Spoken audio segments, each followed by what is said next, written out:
किन लोकेन्द्र मिश्र dragon fruit गरिरहेछ? किन ड्रागन फ्रुट? उहाँले पार्टीलाई बचाउने र पार्टीका आफ्ना साथीहरूलाई बचाएर लाने र पार्टीका साथीहरूलाई इमानदारीपूर्वक आफ्नो जिम्मेवारी दिने कुरा के उहाँले कहिले गर्नुभयो? यदि आज कमरेड प्रचण्डले पार्टी नफुटाएको भए, माओवादी पार्टीलाई एकजुट पार्न सक्ने हैसियत उहाँको भएको भए के आज माओवादी पार्टी यस्तै हुन्थ्यो? अथवा नेपालको सिङ्गो कम्युनिस्ट आन्दोलन नयाँ तरिकाले ध्रुवीकरण हुन्थ्यो? पूर्व एमाले पूर्व माओवादीको बीचको एकताले अझ ठुलो कुरा आकार लिन्थ्यो। यसकारण नेपालको कम्युनिस्ट आन्दोलनको कुरा गर्दा यहाँ बुझ्नुपर्ने कुरा के थियो? फुटवादी को हो? कसले फुट चाहिरहेछ र कसले एकता चाहिरहेछ? को एकताको पक्षमा छ र को फुटको पक्षमा छ भनिरहँदा आज हामी कमरेड प्रचण्डलाई के भन्न चाहन्छौँ भने, कमरेड के प्रचण्डलाई हामी के आह्वान गर्न चाहन्छौँ भने, उहाँ आदरणीय नेता हो, तर उहाँले माओवादी बचाउन सक्नु भएन। माओवादी किन बचाउन सक्नु भएन? कमरेड प्रचण्डले त्यत्रो आँधी तुफानको माओवादी किन बचाउन सक्नु भएन? किन जनमुखी सेनालाई बचाउन सक्नु भएन? किन आफ्नो हतियारलाई चाहिँ बचाउन सक्नु भएन? किन शहीद परिवार बेपत्ताको परिवारहरूको संरक्षण गर्न किन सक्नु भएन? आफ्नै पार्टीका नेताहरूको संरक्षण गर्न किन सक्नु भएन? र आज त्यो बहादुर रायमाझीलाई, त्यो बहादुर रायमाझी बाबुराम भट्टराईको सेकेन्ड म्यान, बाबुराम भट्टराईले यो पार्टी छोडेर माओवादी पार्टी छोडेर जाँदा मैले त्यो बहादुरलाई समर्थन नगर्नुहोस् भनेको थिएँ। हाम्रो म बाहिर थिएँ त्यो बेलामा, सँगै थिएन होइन। एकखेर प्रचण्ड कमलाई समर्थन गर्नु पर्यो भने उहाँले इमानदारीपूर्वक कमरेड प्रचण्डलाई, बाबुराम भट्टराई जीवनभर सधैँ काम गरिरहेको पार्टीको नेतालाई छोडेर बाबुराम भट्टराईले मार्क्सवाद छोडे आदि इत्यादि गरे भनेर कमरेड प्रचण्ड नै अहिलेका एउटा गतिशील क्रियाशील नेता हुन्, भविष्यका नेता हुन सक्छ भनेर त्यो बहादुर रायमाझीले बाबुराम भट्टराईलाई छोडेर कमरेड प्रचण्डलाई सहयोग गर्नुभयो। तर आज यहाँ आएर तपाईँको यो अराखाँचीमा उभिएर भनिरहँदा कमरेड प्रचण्डलाई छोड्नेको नेतृत्व पनि त्यो बहादुर रायमाझीले किन गर्नु पर्यो?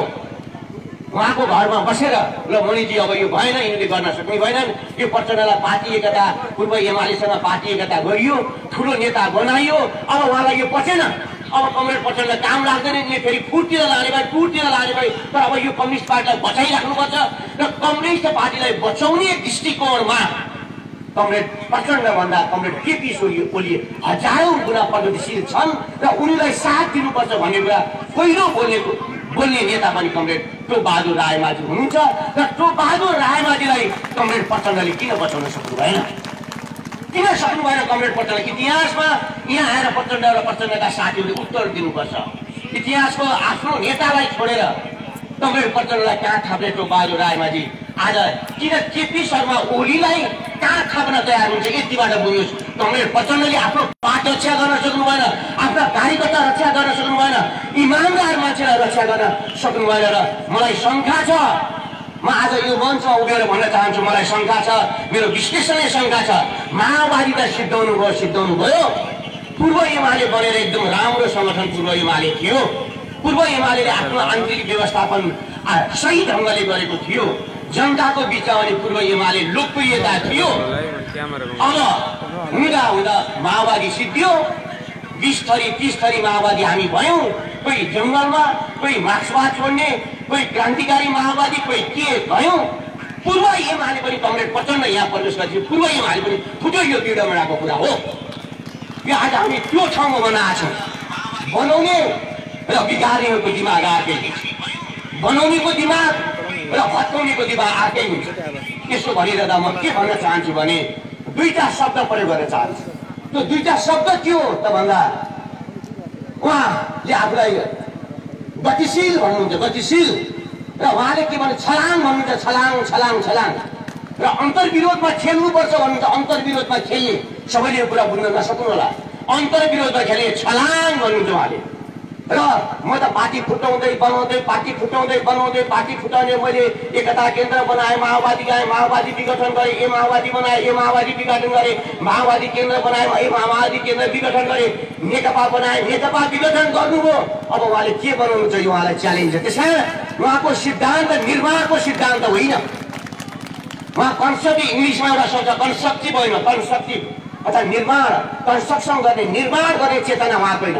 उहाँको चेतना भनेको इङ्ग्लिसमै यो शब्द छ, डिस्ट्रक्सन भन्छ, विघटन छ उहाँको सोचाइ। उहाँको सोचाइमा एकता छैन, उहाँको चेतनामा सङ्गति छैन, उहाँको चेतनामा सेट छैन, सिक्वेन्स छैन।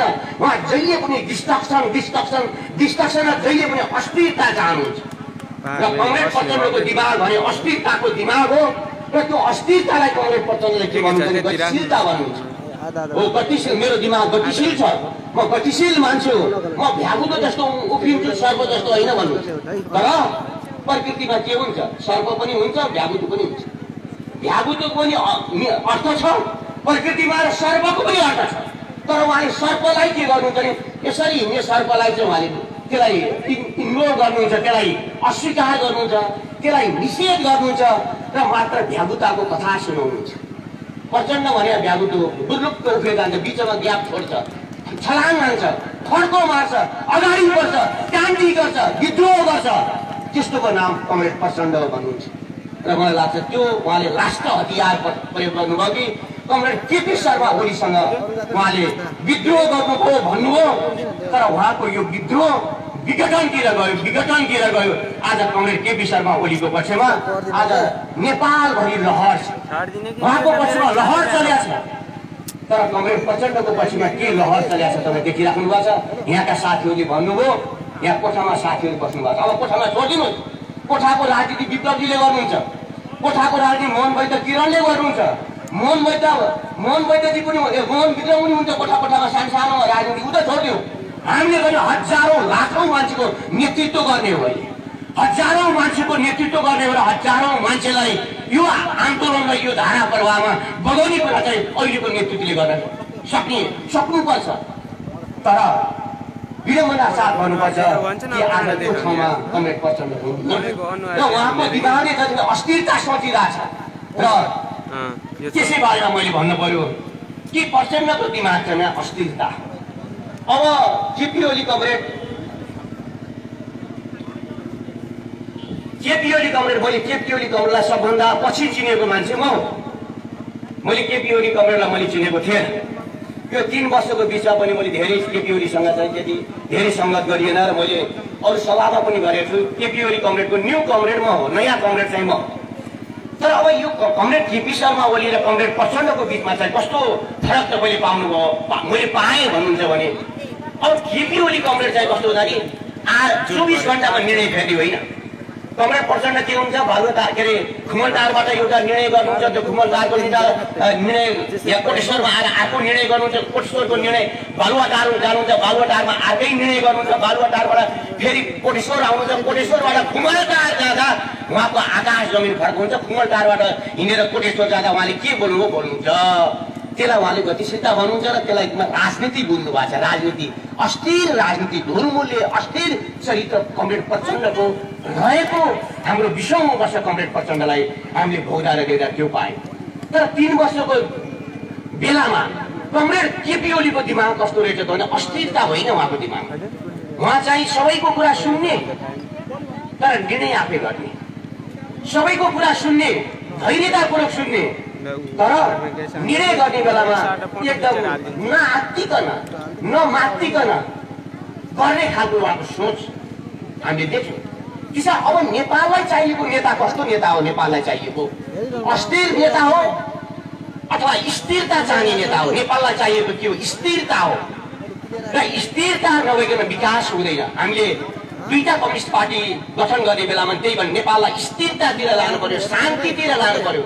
स्थिरता नभइकन शान्ति र स्थिरता नभइकन समृद्धि हुँदैन। अराजकतामा, असन्तुलनमा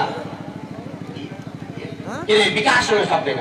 विकासको निम्ति सन्तुलन चाहिन्छ, देशमा स्थिरता चाहिन्छ र त्यो स्थिरतामा लानको निम्ति नेताको दिमाग स्थिर चाहियो, नेताको दिमाग गम्भीरतापूर्वक सोच्ने नेता चाहियो, न हतारिकन सोच्ने नेता चाहियो, न लतारिकन सोच्ने नेता चाहियो। र त्यो नेताको गुण कस्तो गुण भएको नेता चाहियो भन्दा देश र जनतालाई केन्द्रमा राखेर हरेक डिसिजनहरूलाई स्थिरतालाई आधार बनाएर न हतारिकन निर्णय गर्ने नेता चाहियो। त्यस्तो खालको नेता चाहियो।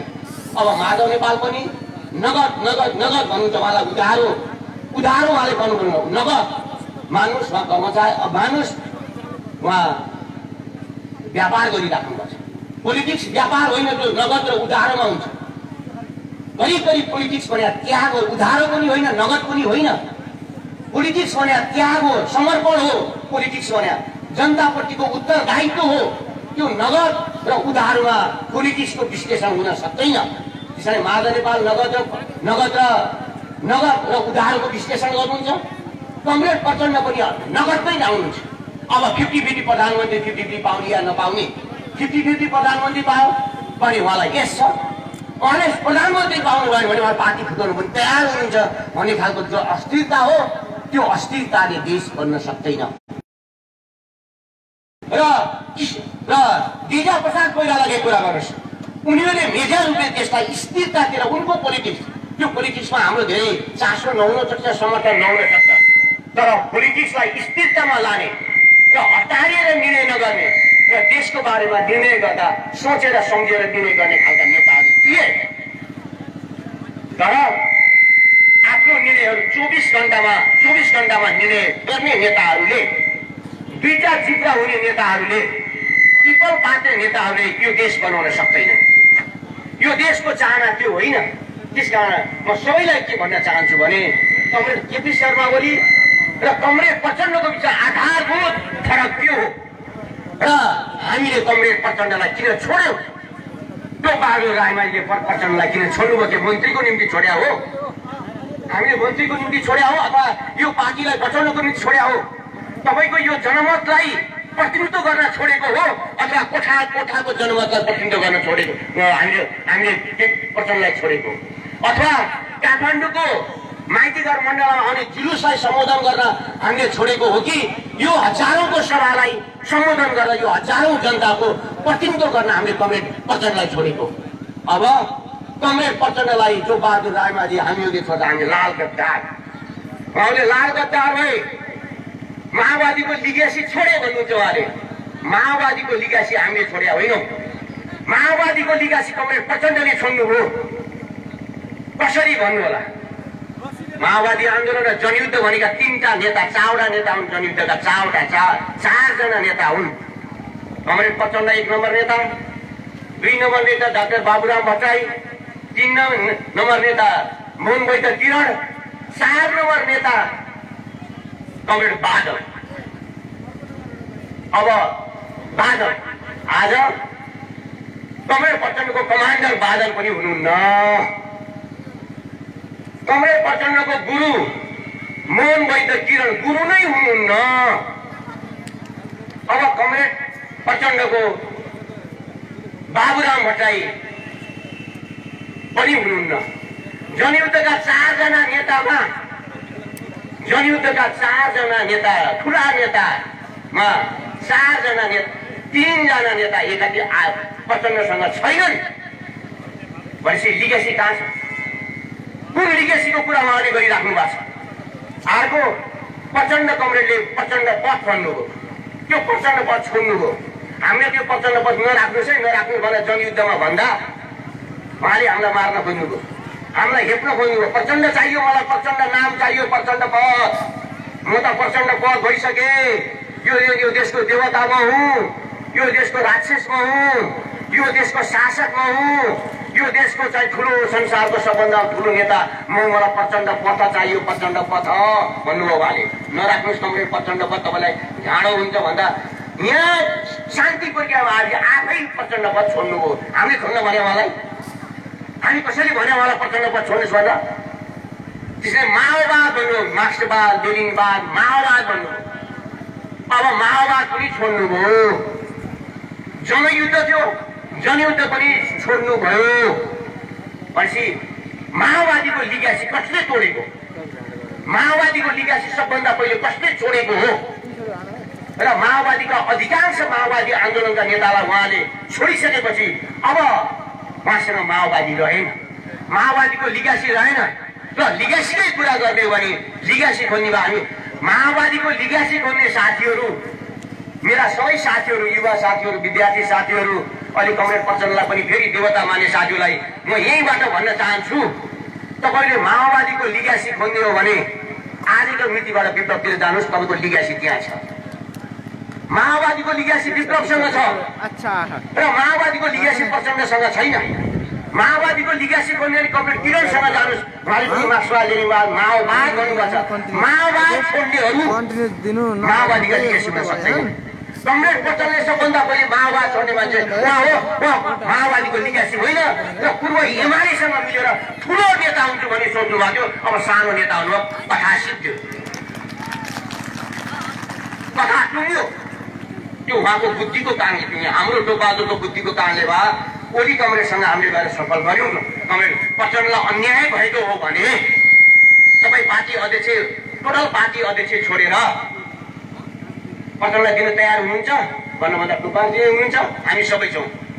अब तपाईँहरूले भन्नुहुन्छ भने त हामी मान्छौँ, तर पटेलले भने मान्दैन भन्नु आयो र हामीले यही कुरा गरेर फेरि पटेललाई सुनायो, ल तपाईँलाई फुल अध्यक्ष दिन सक्ने छ, तर माधव नेपाल कमरेडसँग र वामदेव झलनाथ कमरेडसँगको एलायन्स तपाईँले चोड्नुहोस् र फेरि कमरेड केपी शर्मा ओलीसँग चाहिँ एउटा राम्रो गठबन्धन गर्नुहोस् र भावी नेता हुनुहोस् भनेर हामीले प्रचण्ड कमलाई नमस्कार गरेर ठुलो नेता बनाउन हामीले सोच्यौँ। तर उहाँले त्यो कुरा स्वीकार गर्नु भएन। उहाँले जब त्यो कुरा स्वीकार गर्नु भएन, आज कमरेड केपी ओली लाखौं जनताको बिचमा हुनुहुन्छ कि आज पनि यहाँ पनि हजारौं जनसमुदायको उपस्थिति छ, यति ठुलो महिलाहरूको उपस्थिति छ, यति ठुलो अरू पुरुष साथीहरूको उपस्थिति छ, यति धेरै युवा साथीहरूको उपस्थिति छ। तर आज तपाईँले माइती गण मण्डललाई हेर्नुहोस् न, माइती गण मण्डलमा कति साथीहरू उपस्थित छन् र उहाँहरूले नेतृत्व गरेको प्रतिक्रान्तिमा उहाँहरूले नेतृत्व गरेको यो संसद विघटन प्रतिक्रान्तिकारी हो भन्ने नाराका पछाडि कति हजार मान्छे छन्। र म भन्न चाहन्छु, यहाँ तपाईँले पूर्व माओवादीका साथीहरू थोरै देख्नुभयो होला, 6 महिना 7 महिना हामी पार्टी एकतामा लाग्यौं, अब 6 महिनापछि हेर्नुहोस् माओवादीबाट कति पर्सेन्टमा लिडर, कति पर्सेन्ट कार्यकर्ता कमरेड केपी शर्मा ओलीले नेतृत्व गरेको पार्टीमा आउँछु। म च्यालेन्ज साथ भन्न चाहन्छु कि माओवादी पार्टीभित्र जति अन्याय त्यहाँका कार्यकर्ताहरूलाई, त्यहाँका शहीद परिवारहरूलाई, त्यहाँका बेपत्ता परिवारहरूलाई, त्यहाँका पूर्व जनमुक्ति सेनालाई, त्यहाँको बहिर्गमित जनमुक्ति सेनालाई कति अन्याय भएको छ भने अब अन्यायको विस्फोट हुनेवाला छ र माओवादीको ठुलो पर्सेन्ट तलका कार्यकर्ता जनताहरू अब कमरेड केपी शर्मा ओलीले नेतृत्व गरेको यो पार्टीमा प्रवेश गर्नेवाला छन्। तपाईँले 6 महिना माथि पुगेर हेर्नुहोस्, 6 महिना, म 6 महिना भन्न चाहन्छु। यसकारण म तपाईँ सबैलाई के भन्न चाहन्छु भने अब यो पार्टीलाई यही मात्र चाहन्नलाई यो है बचाउने कुरा, यो आन्दोलनलाई बचाउने कुरा अब टुट र विभाजनमा गएका साथीहरूले अब बचाउन सक्ने स्थिति छैन। अब उहाँहरू सडकमा गएर, त्यति ठुलो पार्टीका नेताहरू सडकमा गएर जो नाटक मञ्चन गरिराख्नु भएको छ, त्यो नाटकले के सङ्केत गर्छ भने अब त्यो पार्टी बिस्तारै एउटा सानो पार्टीमा खुम्चिँदै जाने र कमरेड केपी शर्मा ओलीले नेतृत्व गर्नुभएको पार्टी नै नेपालको सबभन्दा लार्जेस्ट पार्टी हुने, नेपालको सबभन्दा ठुलो पार्टी हुने कुराको सङ्केत पनि आजको यहाँको सभाले देखाएको के अर्घाँचीमा हाम्रो पार्टी सबभन्दा ठुलो पार्टी हुँदैन? ल भन्नुहोस्, अर्घाँचीमा सबभन्दा ठुलो पार्टी कुन चाहिँ पार्टी हुन्छ? ल हात उठाएर भन्नुहोस्, ल हात उठाएर भन्नुहोस्, अर्घाँचीमा सबभन्दा ठुलो पार्टी कुन पार्टी हुन्छ? कमरेड केपी शर्मा ओलीले नेतृत्व गरेको पार्टी हुन्छ?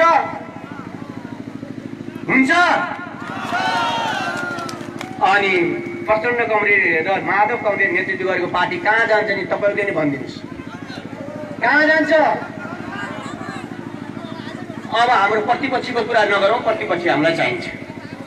यस आधारमा यो जनमतलाई उहाँले धोका दिनुभयो भन्ने हामीलाई त्यो लागिरहेछ। यस आधारमा के भन्न चाहन्छु भने अब यो बाटो हाम्रो के हो, अब हामी कुन बाटोमा जाँदैछौँ भन्ने कुरा पनि म तपाईँहरूको अगाडि राख्न चाहन्छु। अब हामीले पार्टी एकता बनाउन प्रयत्न गर्यौँ र पार्टी एकता हामीलाई सम्पन्न गर्न नसकिसकेपछि अथवा पार्टी एकताको कोर्समा कमरेड प्रचण्ड र माधव नेपाल कमरेड नआइसकेपछि उहाँले 83 जना सांसदहरूको हस्ताक्षर गरेर संसद अविश्वासको प्रस्तावको निम्ति उहाँले कमरेड केपी शर्मा ओलीलाई अविश्वास राख्नको निम्ति उहाँले अविश्वासको प्रस्ताव र अविश्वासपछिको प्रधानमन्त्री कमरेड प्रचण्डलाई प्रधानमन्त्री र अविश्वासको प्रस्ताव उहाँले राख्ने सोच र बनाइसकेपछि र राष्ट्रपति कार्यालयमा उहाँ गइसकेपछि र एक किसिमले यो सरकारलाई पु गर्ने अवैधानिक तरिकाले पु गर्ने द्वितीयको सरकार र पार्टीको बहुमत सांसदहरूको ले समर्थन गरेको सरकारलाई पु गर्न कोसिस गरिसकेपछि अब यी प्रतिक्रान्तिकारी साथीहरू पार्टीलाई एकताबद्ध गर्न नरुचाउने साथीहरू र सरकारले गरेका राम्रा कामहरूको प्रचार र त्यसलाई समर्थन गर्न नसक्ने साथीहरू र सधैँभरि यो मुलुकलाई अस्थिरतातिर लान खोज्ने साथीहरूलाई त्यसै सत्ता छोडिदिनुभन्दा अब म जनताको बीचमा जान्छु, अब नयाँ जनादेशको निम्ति म जान्छु भनेर उहाँले संसद विघटन गर्नुभयो र वैशाखमा निर्वाचनको घोषणा गर्नुभयो। अब बहुमत छ भन्नुहुन्छ हाम्रा साथीहरू, बहुमत भएका साथीहरू, जनतामा हाम्रो मत छ भन्नुहुन्छ, पार्टीमा हाम्रो बहुमत छ भन्ने साथीहरू किन चुनावदेखि डराइराख्नु भएको छ? किन संसद पुनर्स्थापनालाई उहाँले प्रतिक्रान्तिकारी भनिराख्नु भएको छ? के संसद पुनर्स्थापनाको बाटो प्रतिक्रान्तिकारी हो? एउटा कम्युनिस्टको निम्ति, एउटा डेमोक्रेटको निम्ति जनतामा जाने कुरा जहिले पनि प्रगतिशील हुन्छ, जहिले पनि प्रजातान्त्रिक हुन्छ, तर उहाँ जनतामा जान डराइराख्नु भएको छ र उहाँ जनतामाबाट चुनिएर फेरि म ठुलो लार्जेस्ट पार्टी हुन्छु भन्ने कुरा उहाँलाई लाग्न छोड्यो र त्यसकारण पुरानो संसदलाई बिउताएर फेरि सत्ता र शक्तिमा जान पाइन्छ कि भन्ने जो सोच उहाँले बनाइराख्नु भएको छ त्यो सोच सफल हुनेवाला छैन। र म घोषणा गर्न चाहन्छु र म भन्न चाहन्छु कि संसद पुनर्स्थापना हुँदैन। अब संसद पुनर्स्थापना हुँदैन। यो हाम्रो सभा चुनावी सभा हो र अस्तिको क्याबिनेट मिटिङमा प्रधानमन्त्रीले भन्नुभयो सबैले चुनावको तयारी गर्नुहोस् र हाम्रो पार्टी चुनावको तयारीमा छ र हामी अब आउने निर्वाचनमा चुनाव लडेर फेरि सबभन्दा ठुलो लार्जेस्ट पार्टी हुने तयारीमा हामीहरू छौँ। तर आफूलाई ठुलो हामी बहुमतमा छौँ भन्ने साथीहरू चुनावको तयारीमा हुनुहुन्न। त्यही पुरानो संसदलाई बिउताएर फेरि पनि सत्ताको जेलमा फेरि पुरानो सत्ता बिउताएर फेरि हाम्रो कांग्रेसका शेरबहादुर देउवालाई प्रधानमन्त्री दिनको निम्ति शेरबहादुरको घरमा गएर तपाईँ प्रधानमन्त्री भइदिनु पर्यो, संसद पुनर्स्थापनामा समर्थन गरिदिनु पर्यो र संसद पुनर्स्थापना भएपछि तपाईँलाई प्रधानमन्त्री दिन्छौँ भनेर आफ्नै पार्टीको नेतालाई प्रधानमन्त्रीबाट हटाउन कोसिस गर्ने, कांग्रेसको नेतालाई प्रधानमन्त्रीको निम्ति अफर गर्ने यो उल्टो बाटो कमरेड प्रचण्ड र माधव नेपालले जो उल्टो बाटो लिनुभएको छ यो उल्टो बाटो गद्दारीको बाटो हो। यो नेपाली जनताको अभिमत पार्टीको खेलबाड हो। नेपालका कम्युनिस्ट आन्दोलनका शहीदहरू पार्टीको खेलबाड हो। आफ्नो पार्टीको नेतालाई विभिन्न आरोप लगाएर हटाउने कांग्रेसका नेता आफ्नो प्रतिपक्ष अथवा हाम्रो वर्ग शत्रु अथवा हाम्रो प्रतिपक्षको पार्टीको नेतालाई प्रधानमन्त्री ल्याएर रिस फेर्ने, डाहा गर्ने र बदलाको भावना त्यो उहाँहरू जो जानु भएको छ यसले के संकेत गर्छ भने कमरेड प्रचण्ड र कमरेड माधव नेपालले राजनीति गर्नु भएको छैन। उहाँले बदलाको भावना हुन्छ, बदला लिन कोसिस गरिराख्नु भएको छ। कमरेड केपी शर्मा ओली सरकारमा बसेको, कमरेड केपी शर्मा ओली पावरफुल भएको र जनताको समर्थन गरेको कुरा उहाँलाई चित्त बुझेको छैन।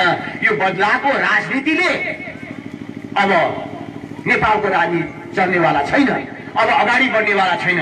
त्यसकारण म आदरणीय जनसमुदायलाई के भन्न चाहन्छु भने अबको भविष्य, अबको नेपालको कम्युनिस्ट आन्दोलनको नेतृत्व हामी सबैलाई भन्न चाहन्छौँ कि सबै साना वामपन्थी पार्टीहरूलाई पनि एकताबद्ध गरेर अब यो एकताबद्ध गरेर एउटा राष्ट्रवादी धारलाई मजबुत बनाउने अब नेपालको कम्युनिस्ट आन्दोलन फेरि नयाँ चरणमा प्रवेश गर्यो।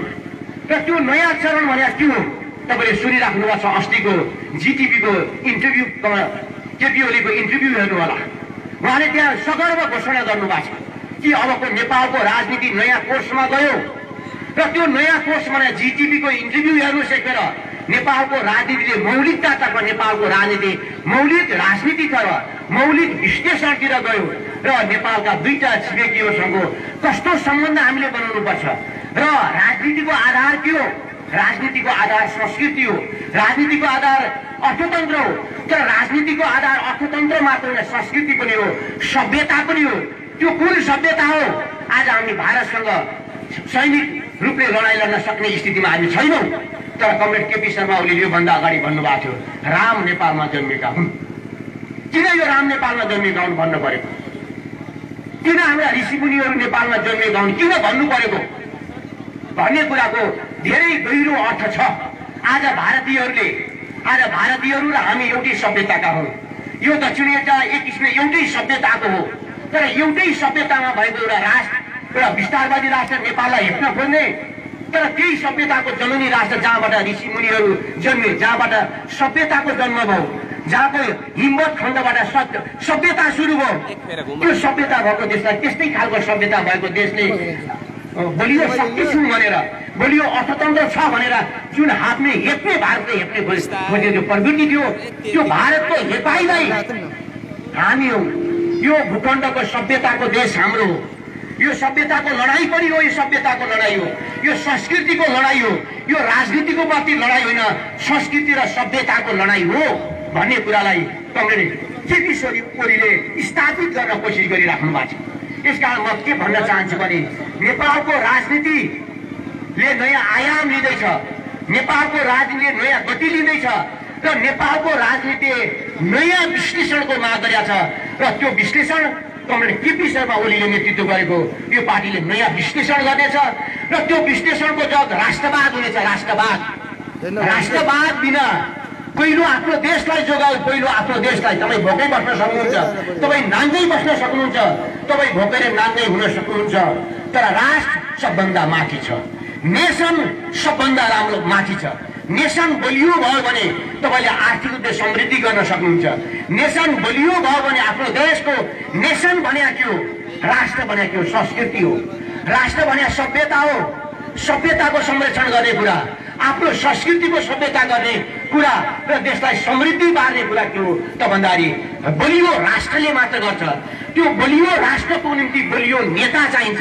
त्यो बलियो नेताको निम्ति त्यसको एउटा सांस्कृतिक, त्यो नेताको एउटा सभ्यता र संस्कृतिको एउटा गहिरो अध्ययन चाहिन्छ र साम्राज्यवादका विरुद्धमा मुखले बोल्ने होइन, साम्राज्यवादका विरुद्धमा सबै इन्स्ट्रुमेन्ट प्रयोग गरेर लड्न सक्ने ताकत निर्माण गर्न छ र त्यो नेतामा स्थिरता चाहिन्छ, स्थिरता र संयमता चाहिन्छ र त्यो संयमताको जग भनेको के हो भने नेपालको संस्कृति हो, नेपालको सभ्यता हो।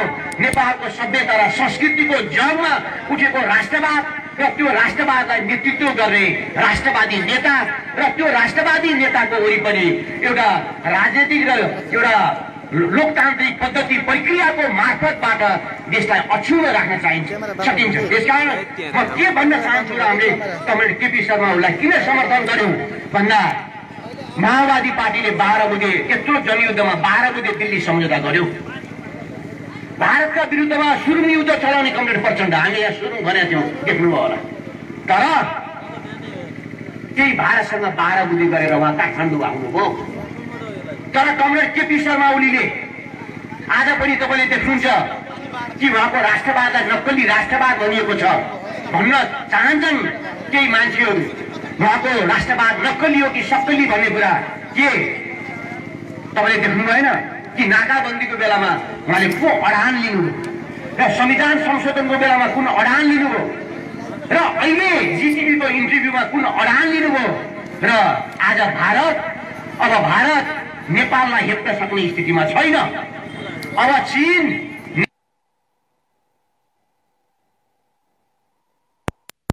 नेपाललाई हेप्न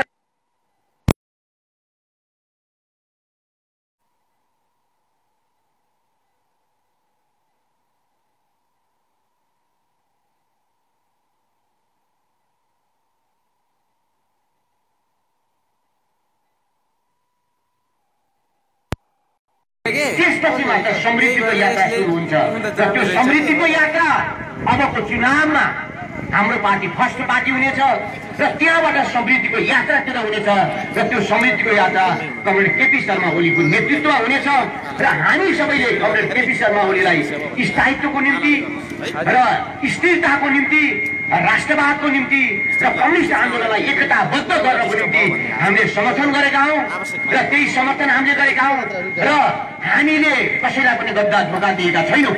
कमरेड प्रचण्डले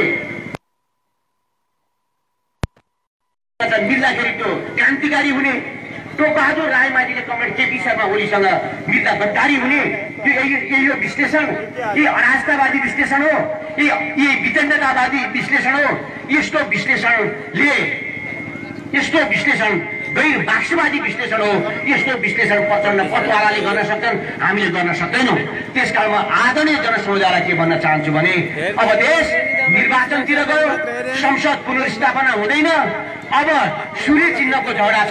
त्यो सूर्य चिन्ह पनि उहाँहरूले पाउन सक्ने स्थिति छैन र नेकपा यही कमरेड केपी शर्मा ओली र प्रथम अध्यक्ष कमरेड केपी शर्मा ओलीले नेतृत्व गरेको नेकपा नै आधिकारिक नेकपा हो। अब यसमा अरू वामपन्थी शक्तिहरूलाई पनि एकताबद्ध गरेर एउटा विशाल नेकपा बनाएर अर्को निर्वाचनको प्रक्रियाबाट देशलाई स्थायित्व समृद्धितिर लाने यात्रामा यहाँ सबैको सहयोगको अपेक्षा गर्दै मेरो केही भनाइ यही टुङ्गाउँछु। हस्त लाल सलाम। धन्यवाद। आदरणीय पार्टीका स्थायी समिति सदस्य तथा नेपाल सरकारका खानेपानी तथा सरसफाई मन्त्री मणि थापा कमरेडलाई यस पछाडि छोटो आफ्नो नृत्य प्रस्तुत गरिदिनु हुनको निम्ति म अनिता गौतम र शोभिता भूषाल बहिनीलाई म रेडी हुन म हार्दिक अनुरोध गर्दछु र आदरणीय बुवामा तथा दाजुभाइ दिदीबहिनीहरू एवं पार्टीका नेता कमरेडहरू, हाम्रो पार्टीका स्थायी समिति सदस्य लुम्बिनी प्रदेशका मुख्यमन्त्री कमरेड शंकर पोखरेलज्यू यही बहखोलामा आइपुग्नु भएको छ। करिब आधा घण्टा भित्रमा उहाँ यहाँ आइपुग्दै हुनुहुन्छ। त्योभन्दा अगाडि हामी जिल्लाका विभिन्न क्षेत्रहरूबाट हाम्रो यस कार्यक्रममा सहभागी हुन हाम्रो पार्टीका अगुवा नेता कमरेडहरू आउने क्रम निरन्तर जारी छ। यहाँदेखि बगैँचा हुँदै बस पार्कसम्म अझै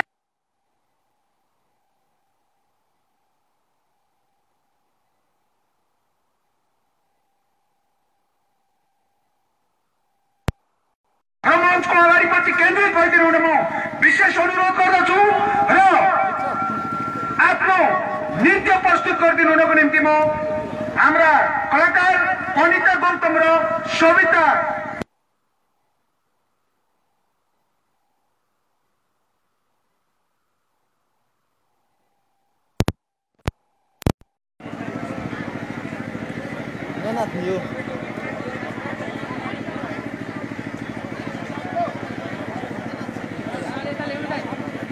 बहिनीलाई यसै गरी अब हामी कार्यक्रमको मध्यभागमा आइपुगेका छौं।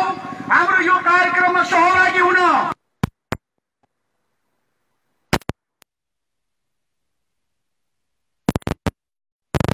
तीव्र रूपले बढिरहेको छ। अझै पनि विभिन्न क्षेत्रहरूबाट आउने हाम्रा पार्टीका कमरेडहरू यहाँ सहभागी हुने क्रम जारी छ। यत्र तत्र छरिएका सबैलाई यस खुल्ला मञ्चमा आउन म विशेष अनुरोध गर्दै हाम्रो पार्टीका स्थायी समिति सदस्य तथा 5 नम्बर प्रदेशका मुख्यमन्त्रीज्यू पनि कार्यक्रम स्थलमा अब यस हाम्रो अगुवा कार्यकर्ता भेलालाई सम्बोधन गर्नको निम्ति हाम्रो पार्टीका स्थायी समितिका सदस्य यस कार्यक्रमका प्रमुख अतिथि नेपाल सरकारका ऊर्जा जलस्रोत तथा सिंचाई मन्त्री आदरणीय नेता कमरेड टोकबहादुर रायमाझीलाई म हार्दिक अनुरोध गर्दछु।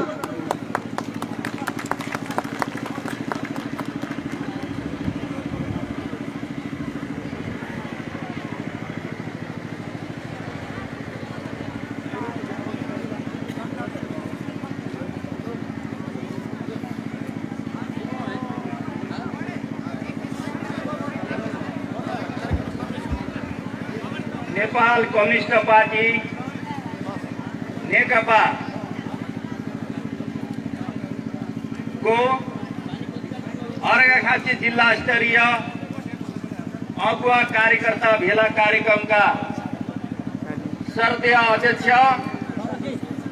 तथा जिल्ला कमिटीका कमरेड,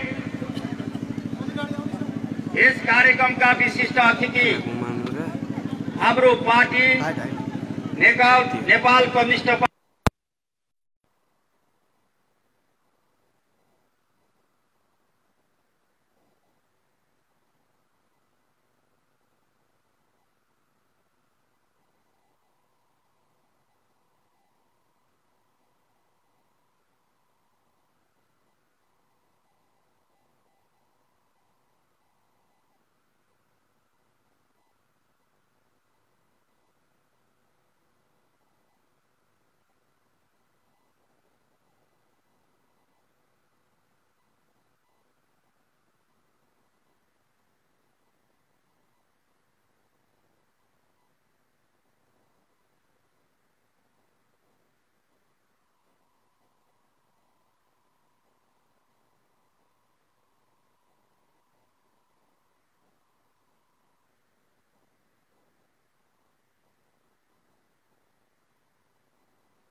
केन्द्रीय आयोजक समितिका सदस्य आदरणीय गुरु भोजबहादुर शाहज्यू, मेरो उहाँ पनि गुरु हुनुहुन्छ।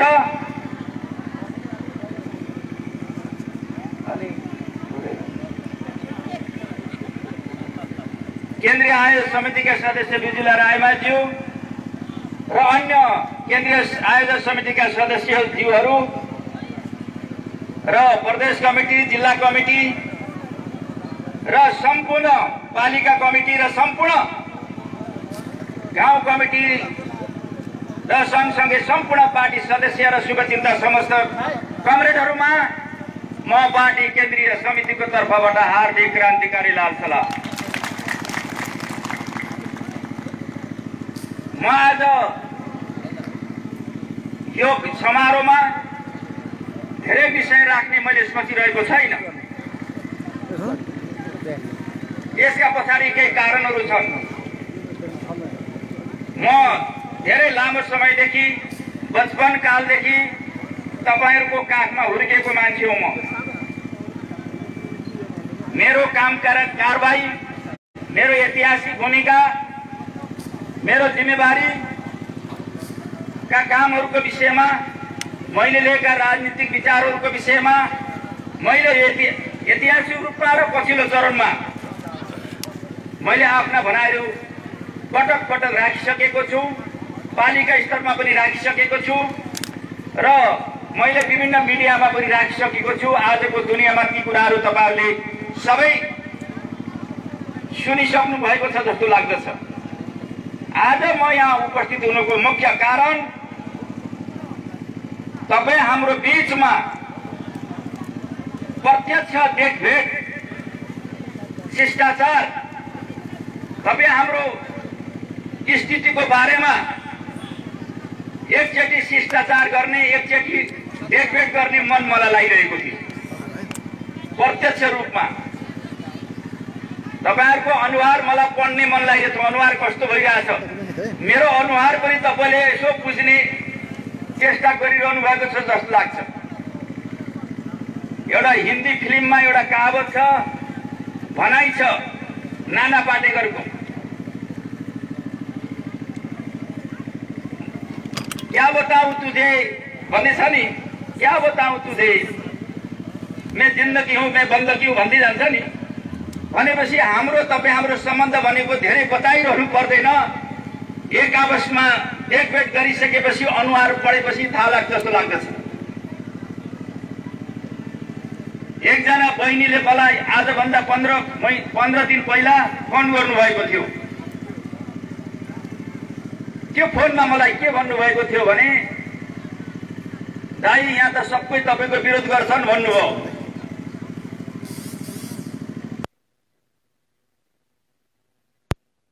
रायमाझीको विरोध गर्नुपर्छ।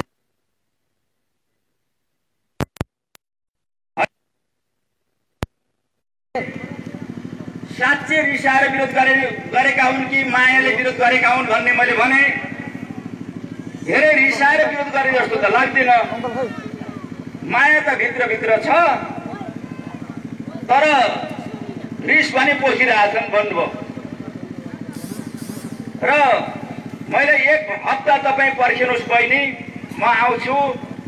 उहाँको रिसबाट विरोध गर्नुभयो हो कि उहाँले मायाले विरोध गर्नुभएको म बुझ्छु, त्यसपछि तपाईँलाई बताउँला भने। म यसभन्दा पहिले 1 हप्ता जति जिल्लामा म घुमेँ, 1 हप्ता 10 दिन।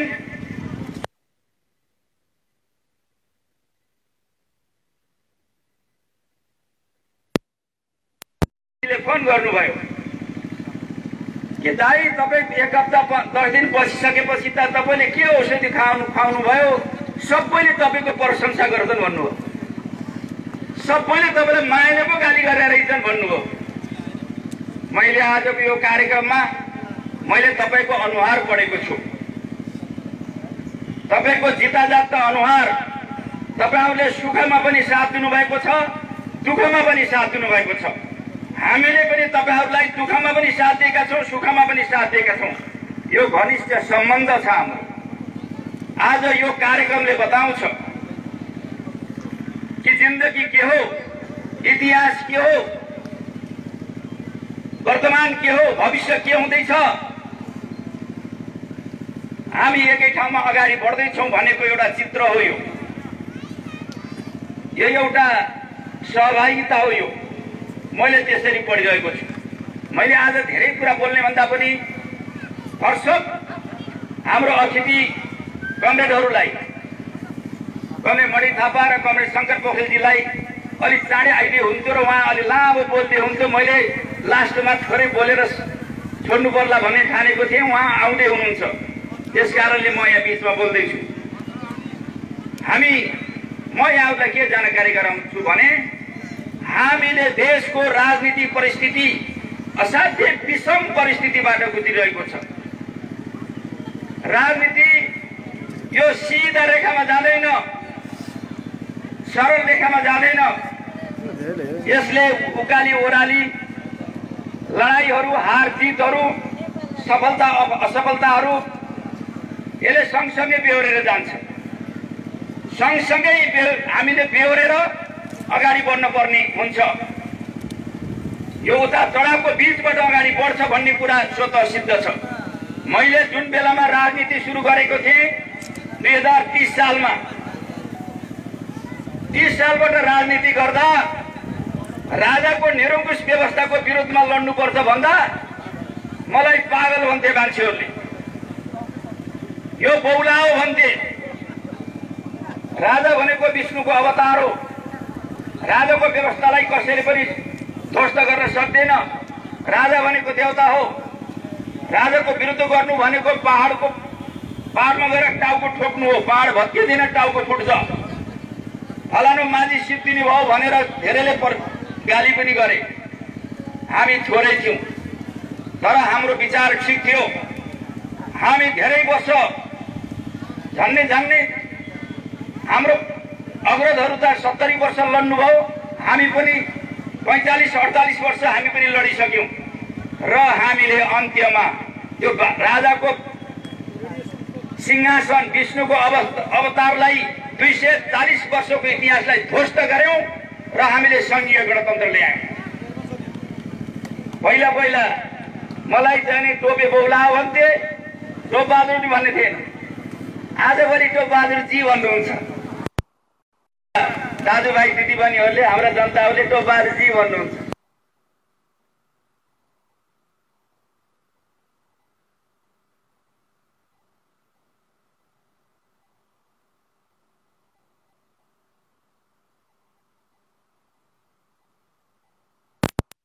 भनेदेखि इतिहासमा सही काम गर्यो भने, सही स्टेप लियो भने हामीले जित्न सक्छौँ, हामी सफल हुन सक्छौँ। यो हामी नै आफै प्रमाण छौँ। हामीले भनेका कुरा हामीले लागू गरेका छौँ र हामी देखाएका छौँ। हामीले 10 वर्षको जनयुद्ध गर्दा धेरै मान्छे भागे। हेर्नुहोस्, अहिले नाम नभनौँ, एकजनाको नाम त लिउँ जस्तो लाग्छ, नारायण काजी श्रेष्ठी। नारायण काजी श्रेष्ठी जनयुद्ध गर्नुपर्छ भन्दा पार्टी फुटाल्नु भयो र उहाँले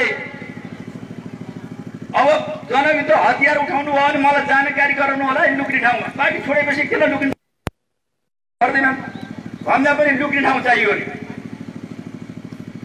भनिसकेपछि पछिबाट चाहिँ हामी युद्धलाई सफल पारेर, आन्दोलनलाई सफल पारेर राजतन्त्रलाई ध्वस्त गरिसकेपछि त सबभन्दा अगाडि त उहाँ आउनुभयो नेता हुनु। लड्ने एकातिर, त्यसको उपयोग गर्ने अर्कातिर। एउटाले कमाउने, एउटाले समाउने, अर्को रमाउने भन्ने हुन्छ नि। यो इतिहासमा यस्तो हुने गरेको छ। यो हामी सबैलाई जानकारी छ र हामीले धेरै पार्टीहरू, म मोहन विक्रमको पार्टीमा 20 वर्ष काम गरेको मान्छे हुँ। मोहन विक्रमजीको पार्टीमा 20 वर्ष काम गर्दा अब मोहन विक्रमको तालले काम लाग्दैन कि जस्तो लाग्यो र मोहन विक्रमजीलाई छोड्ने स्थिति आयो र मोहन विक्रमजीलाई हामीले साथ दिइरहेको भए हाम्रो पार्टी कहाँ पुग्थ्यो होला। त्यसपछि हामीले ठिक निर्णय गरेछौँ। त्यसपछि हामीले माओवादी एकता केन्द्र बनायौँ, हामीले युद्ध गऱ्यौँ, त्यसमा पनि ठिकै गऱ्यौँ। त्यसपछि लडाइँको बेलामा पार्टीमा पनि माओवादी हुँदा बाबुराम भट्टले साथ दियो, बाबुराममाथि अन्याय भयो भनेर। त्यसपछि शान्ति प्रक्रियामा आइसकेपछि, संविधान बनाइसकेपछि बाबुराम छोड्नुभयो। यसो विचार गरियो, बाबुरामको पनि काम लाग्ला जस्तो लागेन। बाबुरामजीको पछि लागेको भए अहिले के हालत हुन्थ्यो। त्यसपछि हामीले फेरि शान्ति प्रक्रियामा आइसकेपछि, संविधान निर्माण गरिसकेपछि हामीले फेरि के छ भन्छौँ, हामीले संविधान निर्माण गऱ्यौँ। संविधान निर्माण गरिसकेपछि संविधान कार्यान्वयनको सन्दर्भमा हामीलाई के छ भनेदेखि अब राजनीतिक क्रान्तिको 1 हदसम्म अन्त्य र अब विकास र समृद्धिको एजेन्डा अगाडि बढाउनु पर्छ, समाजवादमा पुग्नुपर्छ भन्ने हामीले लक्ष्य बनायौँ, सबैले लक्ष्य बनायौँ। त्यो बनाइसकेपछि अब 2/3 बहुमतको सरकार चाहिन्छ भनेर हामीले सहकार्य गऱ्यौँ। पहिला स्थानीय चुनावमा हामी अलग अलग लड्यौँ, धेरै ठाउँ हार्यौँ। अनि पछि प्रदेश र केन्द्रीय चुनावमा हामी लड्यौँ, हामीले झन्डै 2/3 हामीले जनादेश प्राप्त गर्यौँ। फुट्दा के हुन्छ, जुड्दा के हुन्छ भन्ने कुरा त्यहाँबाट अनुभव गर्न सकिन्छ। त्यसपछि हामीले अब पार्टी एकता गर्नुपर्छ भनेर पार्टी एकता गर्यौँ। यो सबैलाई विदितै छ। पार्टी एकता गरिसकेपछि अब विकास र समृद्धिको नेतृत्व गर्ने भयो। पार्टी एकता गर्दा हामीले 5वटा बुँदामा हामीले सहमति गरेका थियौँ मुख्य गरिकन। पहिलो बुँदा हो नेकपा एमाले र नेकपा माओवादीको रूपमा पार्टी एकता गर्दा हामीले 2टा अध्यक्षलाई के गर्ने भन्ने हो। यस कारणले हामीले 2टी अध्यक्ष बनाउने। पहिलो अध्यक्ष केपी शर्मा ओली, दोस्रो अध्यक्ष हामीले प्रचण्डले बनाउने भन्यो। त्यो कुरा मिलिहाल्यो। दोस्रो कुरा हामीले के गर्यौँ कि विचारमा के गर्ने भन्ने कुरा आयो। विचारमा हामीले पूर्व एमाले जनताको बहुदलीय जनवाद भनेको, पूर्व माओवादीले 21औं शताब्दीको जनवाद भनेको एउटाको कुरा मात्र, अर्को चाहिँ अलिकता ह्युमिलेसन, अलि निराश होला भनेर हामीले के गर्यौँ भने दुईटै विचारहरूलाई महाधिवेशनको छलफलको विषय बनाउने भन्यौँ र जनताको जनवाद भनेर हामीले सहमति गर्यौँ, बीचको बाटो अपनायौँ। दोस्रो कुरा। तेस्रो कुरामा हामीले तेस्रो विषयमा के सहमति गर्यौँ भने हर निर्णय पार्टीमा निर्णय गर्दा हर कमिटीमा सहमतिबाट निर्णय गर्ने भन्यौँ। किन त सहमतिबाट निर्णय गर्यौँ भन्यो भने हाम्रो रेसियो पार्टी एकता गर्दा 60-40 को रेसियो थियो। 60-40 को रेसियो भएको कारणले हामीले सहमतिबाट गर्यौँ। किनभने पूर्व एमालेको हैसियत 60%, पूर्व माओवादीको हैसियत 40%। यस कारणले निर्णय गर्दाखेरि 60% 40%लाई अन्याय होला भनेर हामीले सहमतिबाट गर्ने भन्यो। त्यो निर्णय माओवादीलाई मध्यनजर गरेर गराइएको निर्णय थियो, अन्याय नहोस् भनेर। अर्को चौथो कुरा, प्रधानमन्त्रीको विषयमा के गर्ने भन्दा आलो पालो गर्ने भन्यो 60-40 को आधारमा। अर्को पाँचौं कुरा, महाधिवेशन पनि हामी सहमतिबाट गर्ने भन्यो, किनभने त्यहाँ पनि 60-40 को रेसियो होला भनेर। यही किसिमले हामीले पार्टी एकता गर्यौं। तर पार्टी एकता गरिसकेपछि, पार्टी एकता गर्नुभन्दा पहिले हामीले 1 नम्बर अध्यक्ष केपीलाई बनाइसकेका थियौं र चुनाव जितिसकेपछि संसदीय दलको सर्वसम्मत नेता हामीले केपी शर्मा ओलीलाई बनायौं।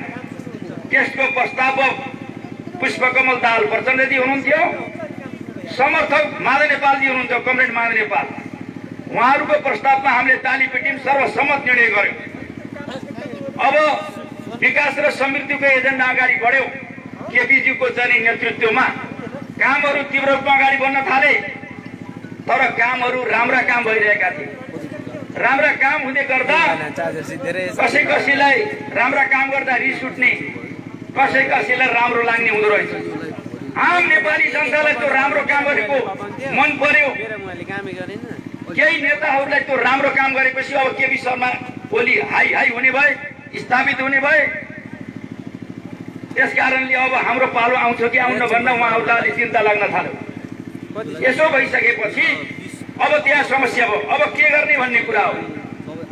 के गर्ने भन्दाखेरि अब केपी शर्मा ओलीलाई कमजोर कसरी पार्ने, केपी शर्मा ओलीलाई कसरी चाहिँ विस्थापित गर्ने। केपी शर्मा ओलीलाई पार्टी अध्यक्ष र प्रधानमन्त्रीबाट नहटाएसम्म त आफ्नो पालो नहुने भयो। अर्को चुनावमा के हो चुनाव जितिन्छ कि हारिन्छ। यही पालोमा 2/3 को झन्डै भएको बेलामा यही पालोमा अब कसरी बन्ने, नेता बन्ने, प्रधानमन्त्री र पार्टी अध्यक्ष बन्ने भन्ने कुरा हो। अब सहमतिबाट गर्ने निर्णय छ, सहमति हुँदैन। अब बहुमतमा जाने कुरा, बहुमत र अल्पमतको कुरा छैन, सहमतिबाट गर्ने भनिएको छ। कसरी हटाउने भनेपछि अब काम गर्दै जाँदा विभिन्न किसिमका बहाना र विभिन्न किसिमका आरोपहरू लाउन सुरु भयो। जो आरोप तथ्यसँग सम्बन्धित थिएनन् ती आरोपहरू सुरु भएर उहाँहरूले पटक पटक आरोप पत्रहरू नभएका आरोप पत्रहरू पेश गर्न थाल्नुभयो। र त्यति मात्रै होइन, अब केपी शर्मालाई ओलीलाई हटाउनलाई एक्लै जाने पूर्व माओवादीका नेता पुष्पकमल दाहाल प्रचण्डले सक्ने कुरा भएन। अब एमाले भित्रको एउटा गुटलाई समातेर माधव नेपालसित सहकार्य गरेर समीकरण बनाएर त्यसपछि केपी शर्मा ओलीलाई पार्टी र पार्टीको नेताबाट र प्रधानमन्त्रीबाट हटाउने भन्ने उहाँहरूले योजना बनाउनु भयो। अनि झलनाथ खनालजी राष्ट्रपति बन्ने, अनि माधव नेपालजी पार्टी अध्यक्ष बन्ने, पुष्पकमल दाहाल प्रचण्डजी प्रधानमन्त्री बन्ने भागभन्डा गरिसक्नुभयो र त्यसपछि ओलीलाई हटाउने अभियानमा चाल्नुभयो। त्यसो गर्दा के हुने भयो भनेदेखि पार्टी फुटतिर जाने कुरा भयो। सर्वसम्मत अध्यक्ष र प्रधानमन्त्रीलाई हटाइसकेपछि के हुन्छ, पार्टी त विभाजन हुन्छ। त्यस कारणले हामीले अभियान सञ्चालन गर्यौं कि यो पार्टीलाई बचाउनु पर्छ, पार्टीमा शक्ति सन्तुलन मिलाउनु पर्छ, पार्टीमा सहकार्य गर्नु पर्दछ, पार्टीका अन्तर्विरोधहरूलाई विचारहरूलाई पार्टीभित्र छलफल गरेर टुङ्गाउनु पर्छ।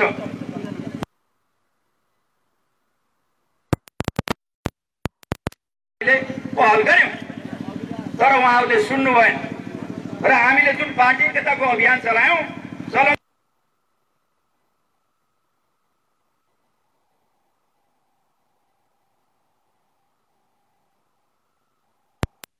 संसदमा निर्णायक भयो र कतै पनि कसैले पनि बहुमत पुर्याउन सक्ने स्थिति भएन। त्यसपछि हामीले पार्टी बचाउने भइयो भनेर हामी ढुक्क भयौं। हामी 6 महिना पहिले यो पार्टी फुट्नेवाला थियो, तर हामीले चाहिँ 6 महिनासम्म अभ्यास गरेर मेहनत गरेर यो पार्टीलाई हामीले के छ भने एक फुटबाट बचायौं। हामी ढुक्क भयौं।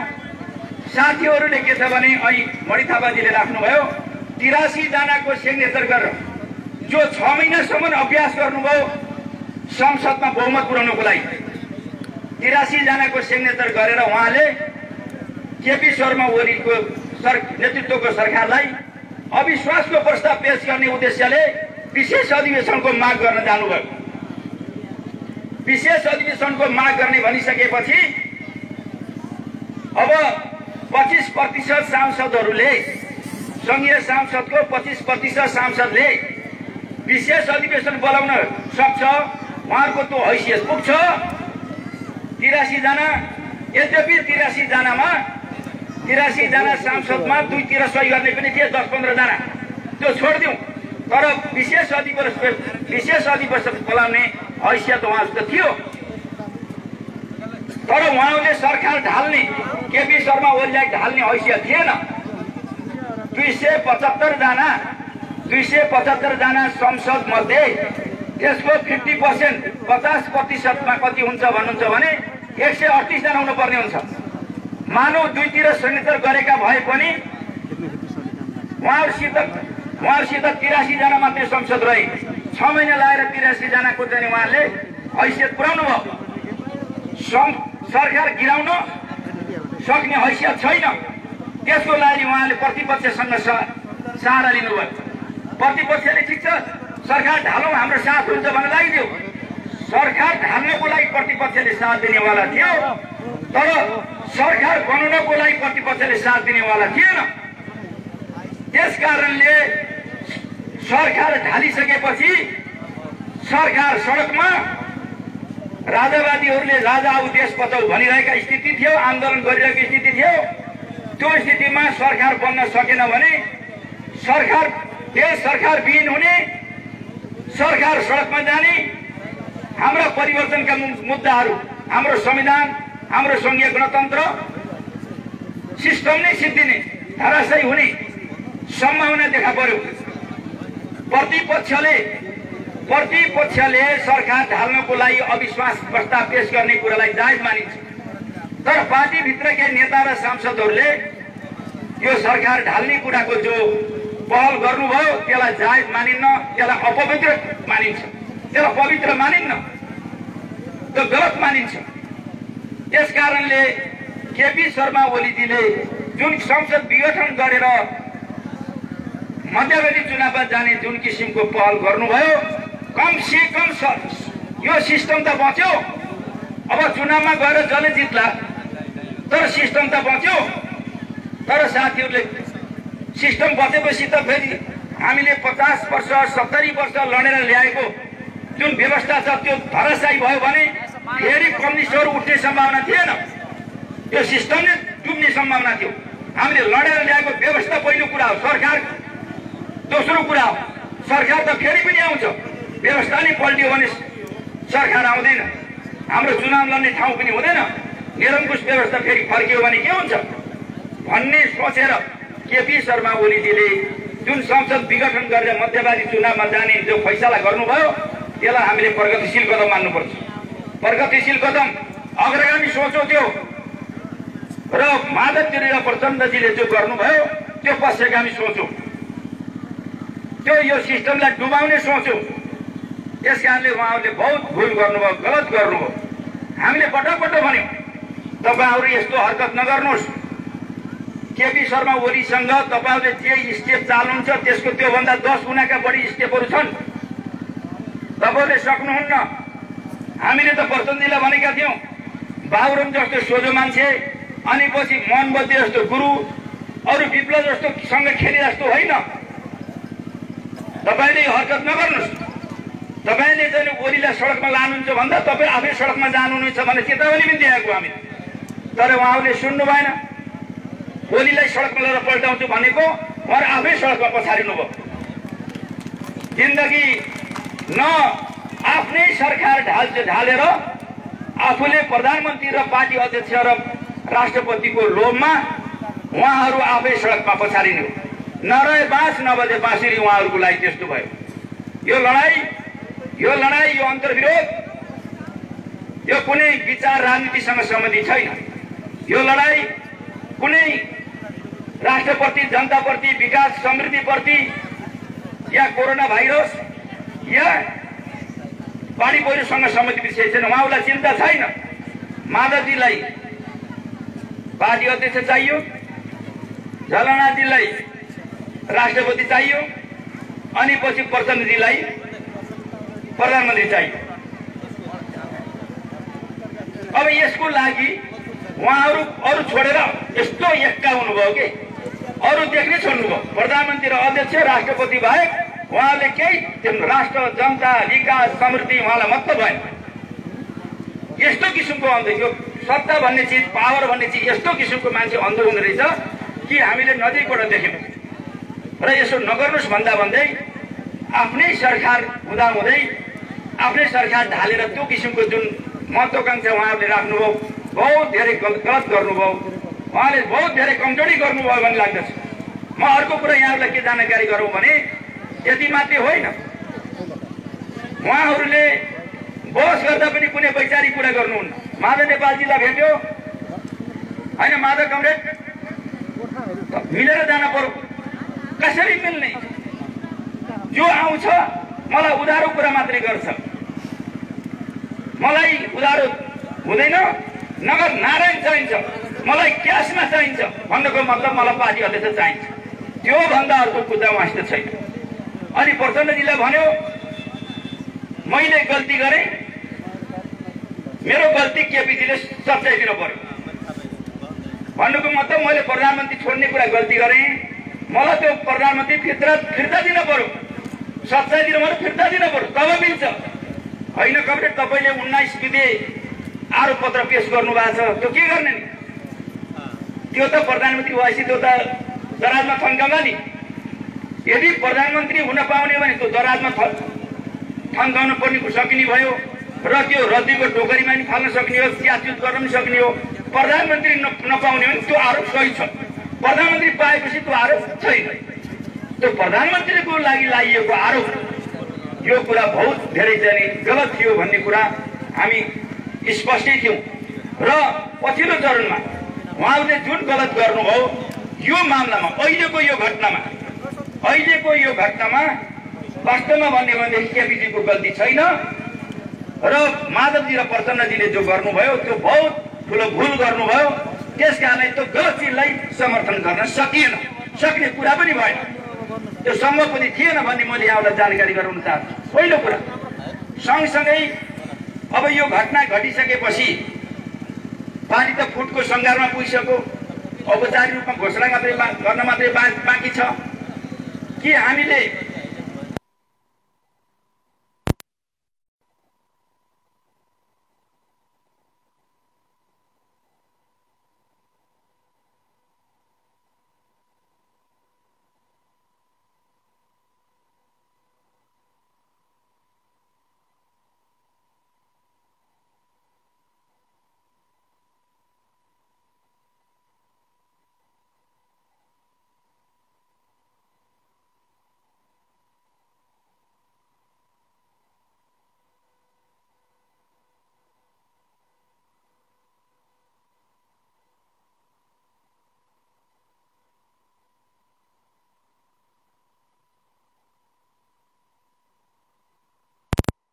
हुन्छ, सासू बुहारी झगडा गरेर पनि छुट्टी बिन्न हुन्छ, सँगसँगै एउटा छोराले बढी कमायो भने अरू भाइहरूलाई बाँड्नु पर्छ कि भन्दा पनि छुट्टी बिन्न हुन्छ। कहिले छोराले कमाउँदै कमाएन भने पनि छुट्टी बिन्न हुन्छ, किनभने बाबुको सम्पत्ति लिएर बेचेर खानको लागि पनि छुट्टी बिन्न हुन्छ। के उपाय नरहेपछि बेचेर खाने छुट्टी बिन्न भयो। यस्ता किसिमका हुन्छन्, यो पार्टीमा पनि हुन्छ, यो चाहिँ वास्तवमा भन्ने भनेदेखि परिवारमा पनि हुन्छ। यो परिवार जस्तै हो, तर सबै चिज बचाएर जानुपर्ने हुन्छ। हामीले देखिरहेका छौँ जुन बेलामा अब हामीले यस बेलामा चोइस गर्ने बेला हो के कुन पक्षलाई समर्थन गर्ने। हामीले प्रचण्डजीलाई समर्थन नगरेका मान्छे हौँ र करिब 33 वर्षसम्म प्रचण्डजीलाई समर्थन गरियो, अध्यक्षमा नगरेको त होइन नि उहाँ। तर समर्थन गर्दा गर्दै जनयुद्धभित्रको कहानी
बचाउँ विस्तार गर्न त छोड्दिउँ।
हामीलाई सबैलाई जानकारी छ कि हामी आफ्ना पूर्व पार्टीलाई छोडिसक्यौँ र नयाँ पार्टी बनाइसक्यौँ।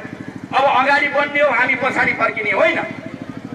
अब साथीहरू के भन्नुहुन्छ कि तपाईहरू के माओवादी एकजुट हौँ भनेर भन्नुहुन्छ कि यो थाहा छैन कि प्रचण्डजी र माधव नेपाल झलनाथजीहरू मिल्दाखेरि माओवादी एक भई जस्तो ठान्ने।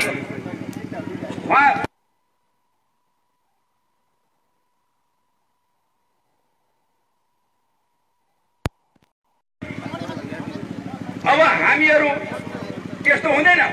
हामीहरू केपी शर्मा ओलीजी यो प्रथम अध्यक्ष र सर्वसम्मत प्रधानमन्त्री र सर्वसम्मत अध्यक्ष भएको नाताले उहाँलाई हामीले चाहिँ अध्यक्ष मानिरहँदा हामी फेरि चाहिँ के छ भन्ने ओलीमा गएको जस्तो हुने। जो प्रचण्डले प्रस्ताव राखेर ओली प्रचण्डले प्रस्ताव राखेर माधवजीले समर्थन गर्नुभएको थियो केपीजीलाई सर्वसम्मत अध्यक्ष र प्रधानमन्त्री बनाइएको थियो भने हामी त त्यही छौँ। प्रचण्डजीहरू कहाँ जानुभयो? सरकारलाई ढालेर त्यसपछि अविश्वासको प्रस्ताव पेश गरेर सरकार ढालेर आफू चाहिँ प्रधानमन्त्री र अध्यक्ष हुने बाहनामा त्यो नभएपछि उहाँहरू कहाँ हराउनु भयो? हामी सबैलाई जानकारी छ। पार्टी छोडेर जानुभयो, उहाँ कहाँ जानुभयो भनेर कसैले खोज पनि गरेन, कसैले सूचना पनि दिएन। तर पछिबाट त उहाँ बाटा सडकमा भेटिनु भयो, हामी यहाँ छौँ भनेर भेटिनु भयो। यहाँ बिल्ला लगाएर कसैले नखोज्दै पनि यहाँ बिल्ला लगाएर उहाँ चाहिँ बाटामा कसैले नखोजेपछि आफै बिल्ला लाग्नु भएको उहाँले। त्यस कारणले उहाँ पछि भेटिनु भयो। पार्टी छोडेर संस्थापक अध्यक्ष, प्रथम अध्यक्ष र प्रधानमन्त्रीलाई छोडेर आफै बनाएको छोडेर हिँड्ने मान्छे ठिक हो कि हामी 23 पार्टीलाई मानेर बस्ने मान्छे ठिक हो? होइन। प्रचण्डजी जता जानुहुन्छ उति जाने भयो नि त। बाबुरामजी जता जानुहुन्छ उति जानु पर्ने थियो हामी। अनि पछि वैद्यजी जता जानुहुन्छ उति जानु पर्ने थियो। अनि मोहन विक्रमजी जता जानुहुन्छ उति जानु पर्ने थियो। हामीलाई त्यो कुरा ठिक लागेन। त्यो पार्टी विरोधी, पार्टी एकता विरोधी हरकत भन्ने लाग्यो। त्यसकारण त्यो चिजलाई गलत लागिसकेपछि गलत भन्नु हाम्रो जिम्मेवारी र हाम्रो दायित्व। त्यसै कारणले मैले यहाँलाई के भन्न चाहन्छु भने अबको जिम्मेवारी भनेको अहिले तपाईँलाई के जानकारी, अबको जिम्मेवारी के गर्ने भन्ने कुरा हुन्छ। र अब पार्टी त हामीले एकता गरायौँ, वैचारिक राजनीति र साङ्गठनिक रूपमा विधि प्रक्रिया मापदण्डको रूपले हामीले पूर्ण रूपले एकता गर्न सकेका थिएनौँ। मलाई लाग्छ यो फुट राम्रो भएन, तर नराम्रो भए पनि, गलत भए पनि, दुःख लागे पनि हामीले मान्नै पर्छ कि अबको एकता, अब ध्रुवीकरणको एकता हुन्छ। त्यो वैचारिक राजनीति र साङ्गठनिक रूपमा तीव्र रूपले एकता हुन्छ, सुदृढ एकता हुन्छ। अबको आवश्यकता त्यो हो जस्तो लाग्छ मलाई। किनभने अब सही जे छ त्यसलाई समर्थन गरिसकेपछि सहीको विजय हुन्छ, गलत चिजको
हामीले सफल पारिसक्यौँ।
यो त स्वाभाविक प्रक्रिया हो, यो त आफै हुने प्रक्रिया हो होइन। आफै हुने हो भनेदेखि यो 40, 50, 70 वर्षसम्म किन आफै भएन?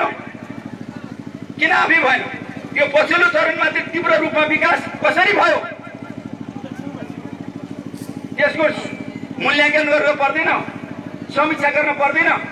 यस कारणले यो जिल्लामा देश बचाउनको लागि, सिस्टम बचाउनको लागि, आन्दोलन बचाउनको लागि, विकास निर्माण भन्नुहोस् या विकास र समृद्धिलाई गतिशील बनाउनको लागि सबैले ढुङ्गा हानेर हुन्न, सबै सडकमा गएर हुन्न, अब व्यवस्थाको रक्षाको लागि पनि लड्नु पर्छ। अनि 3 वर्षसम्म केपीजीको नेतृत्वमा मजाले सरकारमा बस्ने, अनि पछि आफू छोडेपछि पुरै भत्काइदिएर छोडेर जाने। अहिले सरकारमा बस्नु कुरा त्यति सजिलो छ? सजिलो बेलामा गर्ने, अप्ठ्यारो पारेर छोड्ने, यस्तो हुन्छ। सहयोद्धाले, कम्युनिस्ट पार्टीका नेताहरूले त्यस कारणले बहुत ठुलो भुल गर्नुभयो, साथीहरूले भुल गर्नुभयो। त्यस कारणले हामीले के छ भनेदेखि यो देशको विकासको लागि, समृद्धिको लागि, जिल्लाको पनि सम्झेनौँ कि जिल्लामा ढोरपाटन सडकमा 3 अरबको काम हुँदैछ। सालजन्नीबाट सन्धि खर्क हुँदै अगाडिसम्म पिच हुने योजना अगाडि बढिरहेको छ, ठेक्का लगाइरहेको छ। अनि सडकमा गएर ढुङ्गा हानेर दिने पैसा पाइन्छ, सरकारले पैसा दिन्छ ढुङ्गा हान्नेलाई। अनि गोर्सुई सन्धि खर्क सडक हामीले डबल कटिङ गरिरहेका छौँ, यसको पिच गर्नुपर्ने छ। त्यसमा झन्डै झन्डै 2 अरब रकम लाग्छ। अनि सडकमा गएर ढुङ्गा हानेर पैसा दिन्छ सरकारले कसैले? हामीले रेडीदेखि बलकोटसम्मको बाटो मदन भण्डारी लोकमार्गको रूपमा अगाडि सारेर त्यसमा हामीले धन्ने 2 अरबको काम हुँदैछ, ठेक्का लागिरहेछ। अनि सडकमा गएर ढुङ्गा हानेर त्यो पिच हुन्छ। हामीले यहाँबाट कच्ची भालुङ बाटो निर्माण गर्दैछौँ प्रदेशबाट। त्यस सँगसँगै हामीले यहाँबाट यो भालुमाङ हाम्रो राजधानी बन्दैछ। हाम्रो मुख्यमन्त्री यही हुनुहुन्छ कि त्यहाँ हाइवे खोल्न पर्नेछ। अनि ढुङ्गा हान्न थालेपछि सरकार यो पैसा कसले दिन्छ? ढुङ्गा हानेर एयरपोर्ट बनाउँदैछौँ। यो विवादले अझ रोकिएको छ, पैसा माग गरिएको छ। अनि सडकमा ढुङ्गा हान्ने हो भने सरकारले पैसा दिन्छ? यति धेरै खानेपानीका योजनाहरू, यति धेरै स्कुलका भवनहरू, अस्पतालहरू, खानेपानीहरू, सिँचाइहरू, सारा योजनाहरू हामीले सञ्चालन गरेका छौँ। त्यसको निरन्तरताको लागि पनि हामीले सरकार सम्हाल्न पर्दैन, विकास र समृद्धितिर लानु पर्दैन। त्यस कारणले मैले आज धेरै नबोल्ने भनेको थिएँ। यहाँ मुख्यमन्त्रीजी यहाँ आउनुभन्दा पहिले समय भएको हुनाले मैले अलिकता यहाँ लम्बाएँ। त्यस कारणले अब हामीले अर्घाखाँची खाँची जिल्लाबाट रेकर्ड तोड्नुपर्दछ, सक्छौँ। रूपान्तर भएर हिँड्नुपर्ने हुन्छ, त्यसै ल्याएर हुँदैन। उहाँ रूपान्तर भएर आउनुपर्ने हुन्छ र फेरि सुदृढ प्रकारको पार्टी एकता बनाउनको लागि हामीले योगदान गर्न सक्छौँ। यो हाम्रो तागत, यो हाम्रो सहकार्य हामीले यो देखाइदिनु पर्छ कि हामी अर्घाखाँचीमा एक ढिक्का छौँ। सुरुमा अलिकता अहिले कस्तो छ अर्घाखाँची जिल्लामा 85% एकता एक ढिक्का छ। अनि पछि 10% जति ढुलमुल छ। साथीहरू अलि बुझ्नु भएको छैन, उहाँहरूको मन बिग्रिएको छ।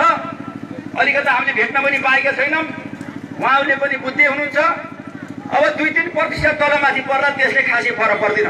तपाईँ हामी एक ढिक्का भयौँ भने हाम्रा विकास र निर्माणका गतिविधिलाई पनि हामी अगाडि तीव्र रूपमा अगाडि जानेछौँ, कुनै कमी रहन दिने छैनौँ। र अब फेरि देशलाई अराजकता र द्वन्द्वतिर र फेरि द्वन्द्वको भुमरीमा नपार्नको लागि र यो देशलाई कम्युनिस्टमय बनाउनको लागि, नयाँ ढङ्गले पार्टी एकतालाई सुदृढ गर्नको लागि र विकास निर्माणलाई तीव्रता दिनको लागि पनि जसरी तपाईँहरूको साथ सहयोग मिलेको छ, आगामी दिनमा पनि हामी यसरी नै एकताबद्ध अगाडि बढ्नेछौँ। तपाईँ ढुक्क भएर अगाडि जानुहोस् र तपाईँहरूलाई कुनै धोका हुने छैन, धोका हामीले दिने छैनौँ। यही जानकारी गराउँदै मेरो भनाइहरू अन्त्य गर्दछु। हस्, धन्यवाद, नमस्कार। धन्यवाद। आदरणीय पार्टीका स्थायी कमिटीका सदस्य एवं यस आजको कार्यक्रमका प्रमुख अतिथि माननीय टोपबहादुर रायनाथज्यूलाई अब हामी कार्यक्रमको अलि अन्त्यतिर आइपुगेका छौँ र आजको कार्यक्रमको विशेष अतिथि आसन ग्रहण गरिदिनु हुनको निम्ति म पार्टीका स्थायी कमिटी सदस्य लुम्बिनी प्रदेशका मुख्यमन्त्री आदरणीय शङ्कर पोखरेलज्यूलाई विशेष अनुरोध गर्न चाहन्छु। यसै गरी पार्टीका केन्द्रीय कमिटीका सदस्य कमरेड सरोज रेग्मीज्यूलाई पनि अतिथि आसन ग्रहण गरिदिनु हुन म हार्दिक अनुरोध गर्न चाहन्छु र सम्पूर्ण उपस्थित जनसमुदायहरूलाई एकैछिन अब हाम्रो कार्यक्रम हामी अन्तिममा आइपुगेका छौँ। हाम्रा थुप्रै टाढा टाढाबाट आउनुहुने पार्टीका नेता साथीहरू धेरै छरिएर रहनुभएको छ, उहाँहरूलाई यस मञ्चको अगाडितिर आइदिनु हुन म हार्दिक अनुरोध गर्न चाहन्छु। तपाईँहरूलाई लैजानको निम्ति हाम्रो यातायातको व्यवस्थापन तयारी अवस्थामा छ। 4:15 नहुँदै उहाँहरू हिँड्नु हुँदैन। त्यसो भएको हुनाले तपाईँहरू 4 बजेसम्म, यही 4:30 बजेसम्म यहाँ रहिदिनु हुन म विशेष अनुरोध गर्न चाहन्छु।